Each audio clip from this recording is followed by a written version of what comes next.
পারিবারিকভাবে বিয়ে হওয়ার পর স্ত্রীকে বলে স্বামী তোমাকে আমার পছন্দ হয়নি, এমন অবস্থায় স্ত্রীর করণীয় কি? অনেক স্বামী অনেক স্ত্রীর মধ্যে রোগ আছে যে বিয়ের পর বলে দেখো তোমাকে আসলে আমার পছন্দ হয় নাই, মা বাবার পছন্দে বিয়ে করছি, আমার আসলে ভালো লাগে নাই, তারপরেও করছি আমি। এরকম অনেক অমানুষ ছোট লোক স্বামী ছোট লোক স্ত্রী আছে না নাই? বিয়ের পরে আপনি এই কথা বলার রাইট আপনাকে ইসলাম দেয় নাই। এটা আপনি বলা মানে একটা লোককে অপমান করা, অসম্মান করা, তুচ্ছতাচ্ছিল্য করা। আল্লাহ বলেছেন ওয়াশিরুহুন্না বিল মারুফ, তোমরা তোমাদের বউদের সাথে স্ত্রীদের সাথে সুন্দরভাবে জীবন যাপন করবে। এটা সুন্দরভাবে জীবন যাপন হতে পারে না যে আপনি তাকে বললেন তোমাকে আমার পছন্দ হয় না তারপর আমি বিয়ে করছি। আপনাকে বিয়ে করতে বলছে কে?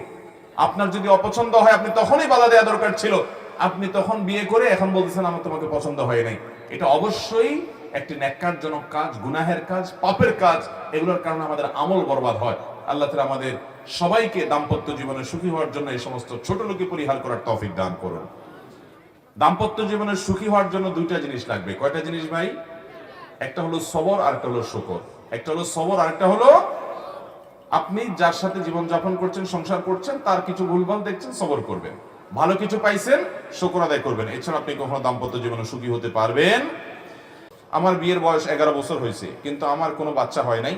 আমার শাশুড়ি কোনো কিছু নিয়ে ঝগড়া লাগলেই আমাকে এবং আমার স্বামীকে ভাঞ্জা, আটকুরা বলে খোঁটা দেয় এবং বলে আল্লাহ যেন আমাদের কোনো সন্তান না দেয়, বদদোয়া করে। এমন অবস্থা আমাদের করণীয় কি? ভালো করে শুনে রাখেন।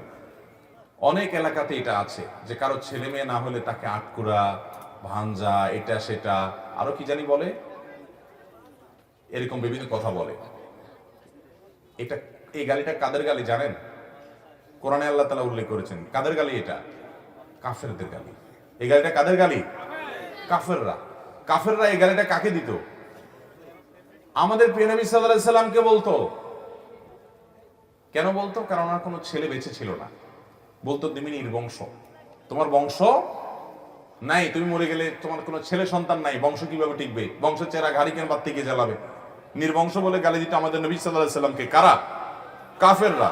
আল্লাহ তাআলা সূরা ইন্না আতানাকা কাউসারের মধ্যে জবাব দিয়েছেন, ইন্না আতাইনাকাল কাউসার ফাসাল্লি লিরাব্বিকা ওয়ানহার ইন্না শানিআকা। যারা আপনাকে নির্বংশ বলছে, ওরা বরং নির্বংশ। ওদের নাম নেয়ার মতো, ওদের বংশে চেরাগ জ্বালানোর মতো লোক দুনিয়াতে পাওয়া যাবে না। আবু জাহাল, আবু লাহাবদের নাম নেয়ার মতো দুনিয়াতে মানুষ আছে?